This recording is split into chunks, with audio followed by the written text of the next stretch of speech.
In an exclusive interview, California Congressman Devin Nunes tells One America's John Hines that anything is possible when it comes to opposition by the radical left to the president's attempt to fill the recently vacant seat on the Supreme Court justice.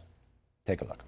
I'm wondering if you think that this will be probably one of the biggest fights to replace a justice on the Supreme Court that you've seen, or maybe I've seen.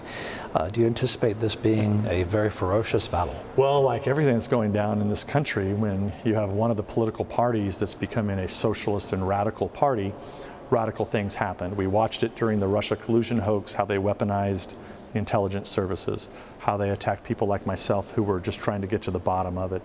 And then you saw what happened to Justice Kavanaugh, how they went after him and made up a bunch of lies and really destroyed him and his family. Ultimately, I think that backfired. So, look, they're tearing down statues of founding fathers. They're refusing to call out Antifa or BLM, that these are radical Marxist organizations. So anything is possible.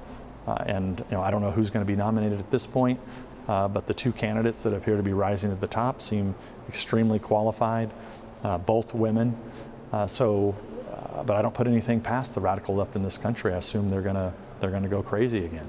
I heard an interview with your colleague, Mrs. Pelosi, suggesting that they have a lot of arrows in their quiver in response to having impeachment hearings against either Mr. Barr or the president with regard to a Supreme Court nominee. Do you think that's out of the realm of, is that just a fantasy, do you think? Well, it's not just a fantasy, it's totally ridiculous. Because number one, the Constitution doesn't work that way. The House doesn't have a say in Supreme Court justices.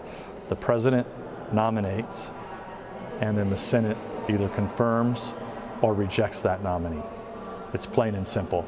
So if the Speaker would be willing to use some other type of tactic, which they've been willing to do before. They impeached this president once. Would they do it again? Can't put anything past them at this point. Mm-hmm. What's your sense of public opinion now? You talk to a lot of people. Is there support for the president making a decision on this before the election or after the election? Well, I think the president has to nominate. Whether or not the Senate can get through all the process and have the hearings and the vote, that's up to the Senate. But in terms of the president nominating someone, if he didn't nominate someone, it would be the only time in history that a president didn't nominate someone in a similar situation. I don't think there's any other historical example of a president who was duly elected in a 2-year cycle with a Senate that's Republican, that a nominee wouldn't get at least number one nominated and get a vote, which Mitch McConnell says they're going to get a vote, and nearly every time throughout history that nominee has been confirmed. So it's a lifetime appointment, so you want the Senate to do its due diligence. But outside of that, it's our process, and we have to follow the laws and the process that we have in this country, or if not, the country begins to crumble, and you end up with the chaos that we see in our biggest cities across this country, with protests and riots and statues being torn down, looting, things being set on fire, new countries being developed in the city of Seattle. That's what you end up with if you don't follow the Constitution and the law. Congressman, thank you very much for talking to us on One America News. It's very good to catch up with you, sir. Always a pleasure to be with you. Thanks. Thank you.